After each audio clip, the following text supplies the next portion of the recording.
Many of those folks remembered that as the best Christmas ever. Oh, once I lived in Cottonwood and owned a little farm. When they called me down to Dixie, it caused me much alarm. To hoe the cane and cotton, I right away must go. But the reason why they sent me, I'm sure I do not know. Welcome to Not Forgotten, a weekly podcast sharing the stories of a place known as Utah's Dixie, and brought to you by the Doc Booth Foundation.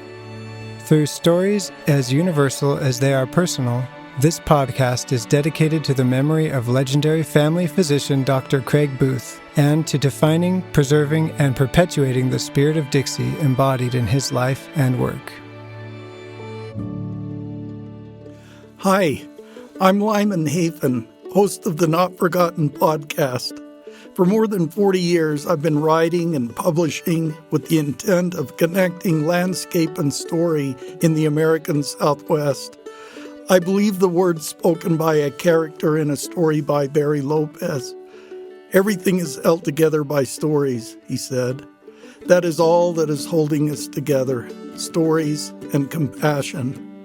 Dr. Craig Booth was a man of stories and compassion.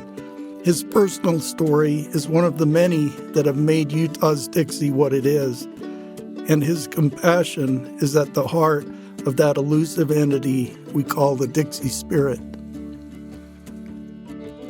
The roots of Christmas run deep in Utah's Dixie. The first settlers of St. George, who arrived in the late fall of 1861, brought with them deeply ingrained traditions. Among them was a strong desire to celebrate the birth of Christ, and celebrate they did, in spite of a roaring rainstorm that began Christmas Day and lingered over this desert valley for 40 days thereafter. Led by Latter-day Saint Apostle Erastus Snow, those original Dixieyites recognized the true meaning of Christmas and were not shy about celebrating its significance. But it hadn't always been that way among some religious groups in America. Few Americans are aware that large groups of colonists objected to Christmas during the 17th and 18th centuries. Many viewed it as an abomination, even though others observed the occasion as a religious feast. In general, Puritans, Baptists, Presbyterians, and Quakers strongly opposed the religious observance of Christmas. But members of the Church of England, the Dutch Reformed, Lutheran, and Roman Catholic churches, as well as the German sects, carefully followed their traditional celebrations. In addition to religion, ethnic and national ties intermixed to help define the different attitudes toward and celebrations of Christmas in America. Christmas came to the American colonies while it was still a subject of great controversy in England. For the Church of England, the Feast of the Nativity was one of the most important of the year, even though the English Puritans condemned it. The Puritans in New England shared this hostile attitude toward observing Christmas. Early records show that on December 25th, 1620, they worked at the erection of their first building in what has been called a studied neglect of Christmas. Opposition of the English Puritans to festivals led to an act of Parliament in 1647, which abolished the observance of Christmas.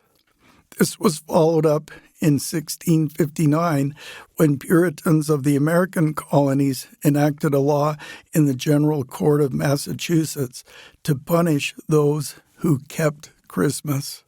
In that law, it was stated, anybody who is found observing by abstinence from labor, feasting, or any other way any such days as Christmas Day shall pay for every such offense 5 shillings.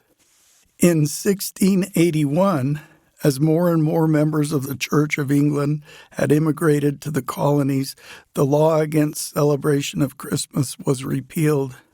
Even though several religious groups opposed Christmas, Episcopalians throughout the colonies observed it as a traditional religious festival. They held morning church services and enjoyed the season with liberal eating, drinking, visiting, and parties. In New York, the Dutch settlers observed an extended holiday period, which was both religious and secular in nature. Public offices closed during Christmas season, which began in early December. The Dutch celebrated St. Nicholas Day on December 6th, but with the gradual dominance of English settlers, the Midwinter Festival was shifted to December 25th.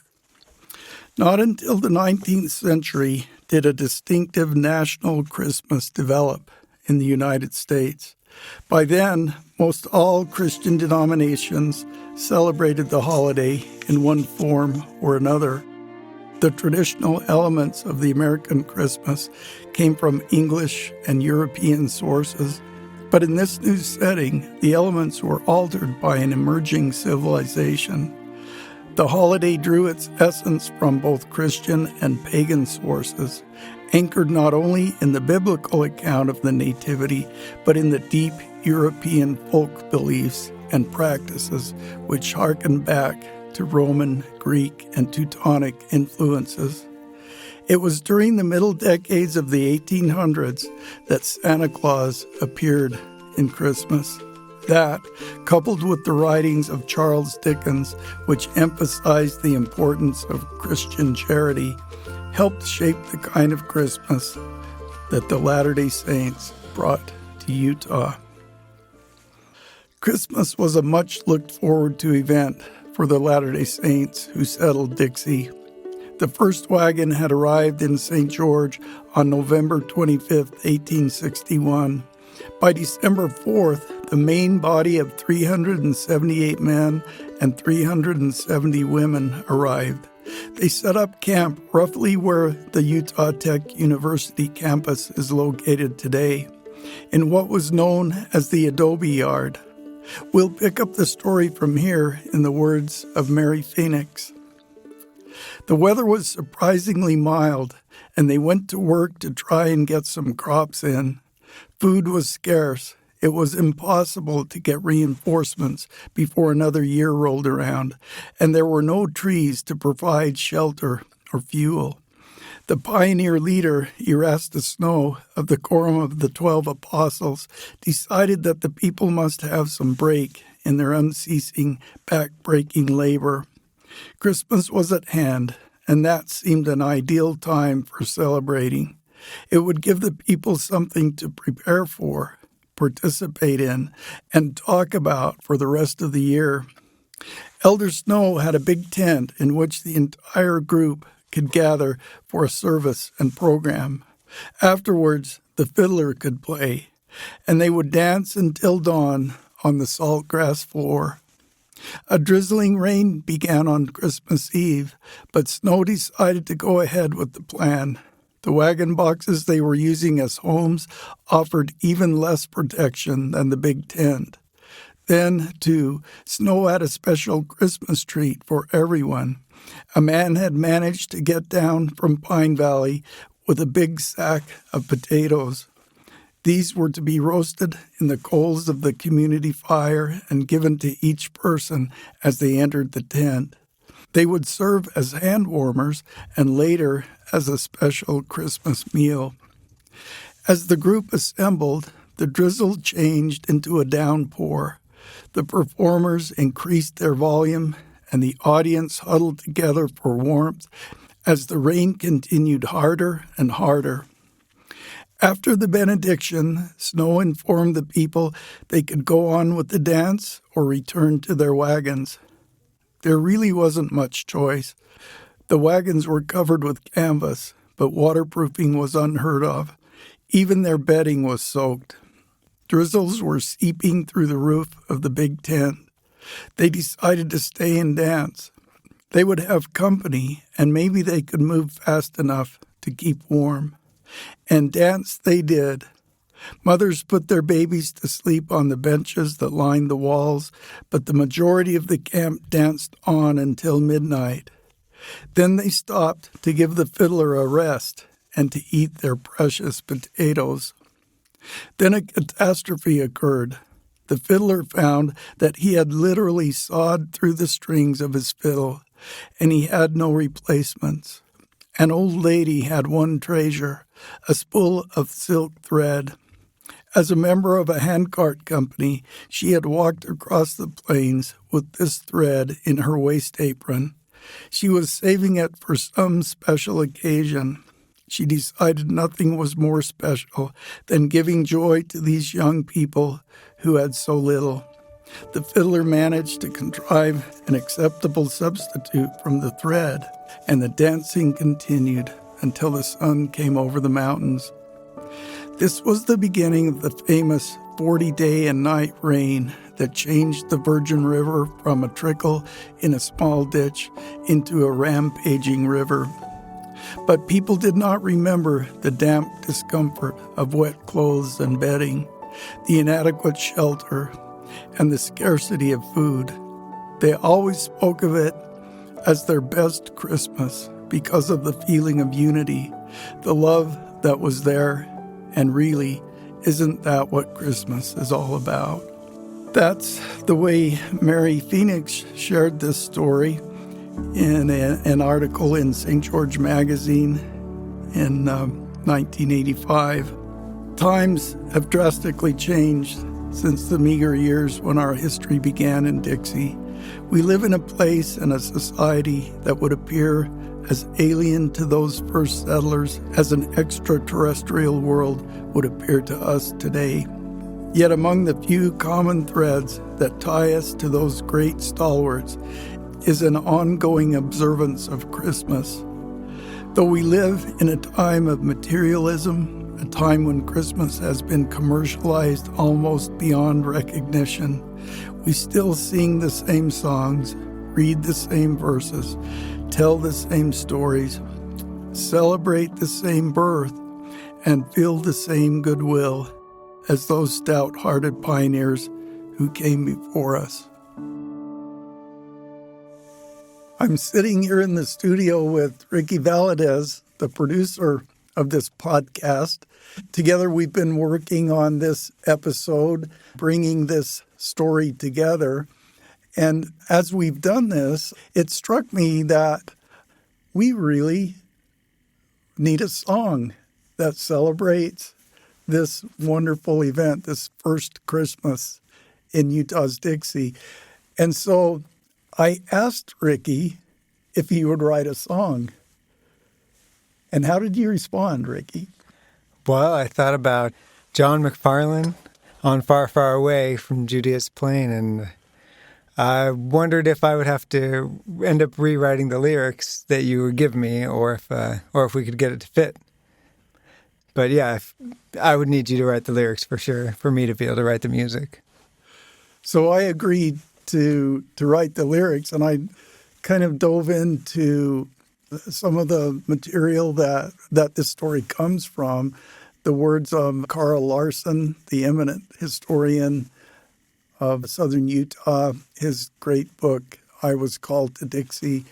And I even went back to the pages of Maureen Whipple's classic novel, Giant Joshua, because she tells the story in a fictitious form as well, in wonderful words and in a way that captures the celebration, but also the destitution of those folks as they had just come to this valley in November, and by the end of December, by Christmas time, they were still living in their wagon boxes, and how they wanted to celebrate Christmas, and they made plans to do so, but it also started to rain, and it must have been the most uncomfortable and difficult situation, and yet, as has been stated, many of those folks remembered that as the best Christmas ever.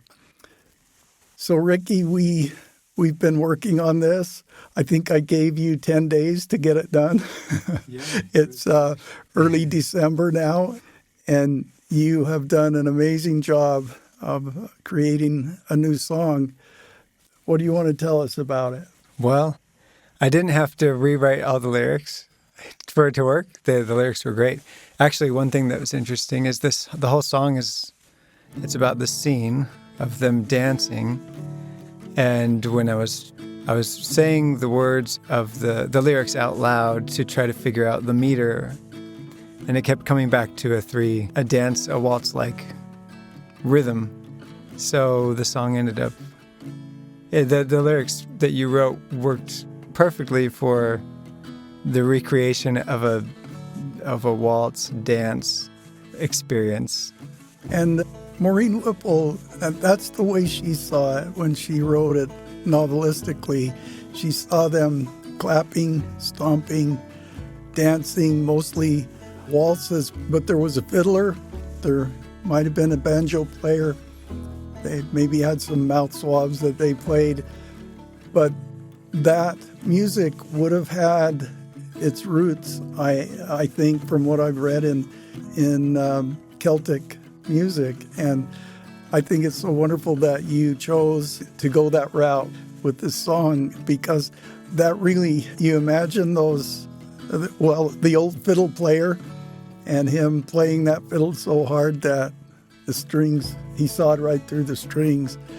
And some of this may be legend, but whatever it is, it's a story, and it's a wonderful story. And it's the story that has come down through the generations. Ricky, thank you for creating this song. It feels to me like this is our gift to our listeners, to our podcast listeners. Our Christmas gift is this wonderful song that Ricky Valadez has written. And Lyman Hafen wrote the lyrics too. So here we go. On a cold Christmas Eve, such a long time ago, in a desolate place where spirits were low, a tent was pitched. Oh, how the rain fell as the settlers came, their hearts would swell. A bonfire crackled against the night storm, in the flickering coals, potatoes warm. This was their meal to warm up the night, held close to their hearts, a feast divine. They danced until dawn on the soft grass floor, finding joy in the night when the Savior was born. Oh, wild and sweet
receive when so little meant so much.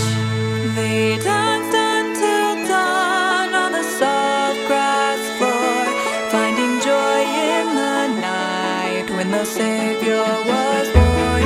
Oh, wild and sweet, they say, on this night Christ was born in Bethlehem.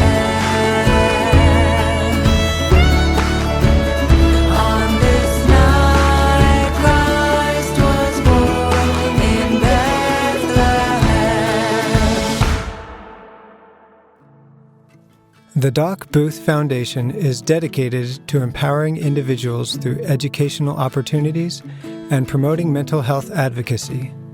Through scholarships and funding for important community needs, the foundation perpetuates the can-do spirit of the founders of this community, using the lessons of the past to chart the course for a better future. Not Forgotten is produced by Ricky Valadez and made possible by the generous support of St. George Area Zag Stores, industry-leading tech support and accessories. Lyman Hafen's books can be found at lymanhafen.com.